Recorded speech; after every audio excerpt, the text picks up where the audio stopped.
نحمده ونصلي على رسوله الكريم اما بعد فاعوذ بالله من الشیطان الرجیم بسم اللہ الرحمن الرحیم۔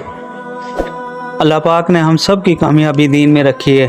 دین کیا ہے؟ اللہ کے حکموں کو نبی صلی اللہ علیہ وسلم کے طریقوں پہ پورا کرنے کا نام دین ہے۔ اور دین جو ہمارے پاس آج ہے یہ بڑی مشقت سے اور بڑی قربانیوں سے آیا ہے، اور اللہ تعالیٰ نے اس کو قیامت تک باقی رکھنا ہے، تو اس کے لیے اللہ پاک نے اس کی بقا کے لیے اللہ پاک نے اس کو محنت کے ساتھ جوڑ دیا۔ جو جس وقت میں محنت کرے گا اللہ پاک اس کو دین کی رمق اور دین کی حلاوت نصیب فرمائیں گے، اور دین پہ جو چلے گا وہ کامیاب ہے، جو دین سے ہٹ گیا وہ ناکام ہے۔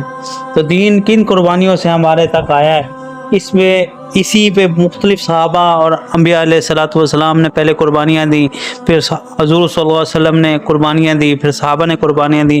تو آج صحابہ کی قربانیوں میں سے ایک آپ کے لیے واقعہ لے کر حاضر ہوئے ہیں۔ حضرت حمزہ رضی اللہ تعالی عنہ کا واقعہ لے کر آئے کہ حضور صلی اللہ علیہ وسلم کے چچا حضرت حمزہ غزوہ احد میں شہید ہو گئے تھے۔ بے درد کافروں نے آپ کے کان، ناک وغیرہ اعضاء کاٹ دیے تھے اور سینہ چیر کر دل نکالا تھا، اور طرح طرح کے ظلم کیے تھے۔ لڑائی کی ختم پر حضور اقدس صلی اللہ علیہ وسلم نے اور دوسرے صحابہ نے شہیدوں کی لاشیں تلاش فرما کر ان کی تجہیز و تکفین کا انتظام فرما رہے تھے کہ حضرت حمزہ رضی اللہ تعالیٰ عنہ کو اس حالت میں دیکھا تو نہایت صدمہ ہوا اور ایک چادر سے ان کو ڈھانک دیا۔ اتنے میں حضرت حمزہ کی حقیقی بہن حضرت صفیہ رضی اللہ عنہا تشریف لائیں کہ اپنے بھائی کی حالت کو دیکھیں۔ حضور صلی اللہ علیہ وسلم نے اس خیال سے کہ آخر عورت ہیں، ایسے ظلموں کو دیکھنے کا تحمل نہیں ہوگا، ان کے صاحبزادے حضرت زبیر سے ارشاد فرمایا کہ اپنی والدہ کو دیکھنے سے منع کرو۔ انہوں نے اپنی والدہ سے عرض کیا کہ حضور صلی اللہ علیہ وسلم نے آپ کو دیکھنے سے منع فرمایا۔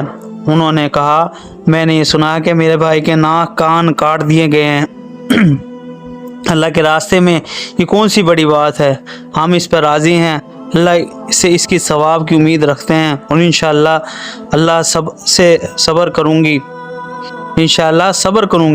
حضرت زبیر رضی اللہ تعالی عنہ نے حضور سے جا کر اس کلام کا ذکر کیا تو حضور صلی اللہ علیہ وسلم نے اس کا جواب سن کر دیکھنے کی اجازت عطا فرما دی۔ آ کر دیکھا، انا للہ و انا الیہ راجعون پڑھا اور ان کے لیے دعا استغفار کی۔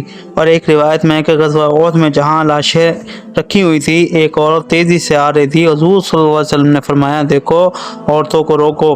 زبیر رضی اللہ عنہ کہتے ہیں کہ میں نے پہچان لیا کہ میری والدہ ہے، میں نے جلدی سے روکنے کے لیے آگے بڑھا تو وہ قوی تھی، وہ طاقتور تھی، مجھ سے ایک گھونسا مارا اور کہا پرے ہٹ۔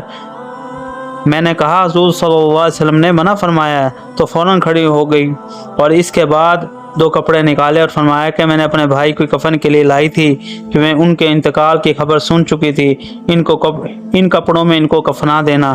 ہم لوگ وہ کپڑے لے کر حضرت حمزہ کو کفنانے لگے کہ برابر میں ایک انصاری شہید پڑے ہوئے تھے جن کا نام حضرت سہیل تھا، ان کو بھی کفار نے ایسے ہی حال کر رکھا تھا جیسا کہ حضرت حمزہ کا تھا۔ ہمیں اس بات سے شرم آئی کہ حضرت حمزہ کو 2 کپڑوں میں کفنا دیا جائے اور انصاری کے پاس ایک بھی نہ ہو، اس لیے ہم نے دونوں کے لیے ایک کپڑا تجویز کر دیا، مگر ایک کپڑا بڑا تھا دوسرا چھوٹا تھا، تو ہم نے قرآ ڈال کر قرے میں جو کپڑا جن کے حصے میں آ جائے ان کو کفنا دیں گے۔ قرآ میں بڑا کپڑا حضرت سہیل کے حصے میں آیا اور چھوٹا کپڑا حضرت حمزہ کے حصے میں آیا، جو ان کے قد سے بھی کم تھا۔ اگر سر ڈھانکا جاتا تو پاؤں کھل جاتے، اگر پاؤں کی طرف کیا جاتا تو سر کھل جاتا۔ حضور صلی اللہ علیہ وسلم نے ارشاد فرمایا کہ اس کے سر سے کپڑے کو ڈھانک دو اور پاؤں پر پتے ڈال دو۔ اس کے بعد ایک ابن ابی سعد کی روایت ہے کہ حضرت صفیہ رضی اللہ تعالی عنہ جب کپڑے لے کر حضرت حمزہ کی نعش پر پہنچے تو ان کے قریب ہی ایک اور صحابی اسی حال میں پڑے ہوئے تھے، تو ایک کپڑے میں دونوں میں کفنا دیا۔ حضرت حمزہ کا کپڑا بڑا تھا۔ روایت مختصر اور بھی اس قسم کی مختصر روایات دوسری کتابوں میں ملتی ہیں۔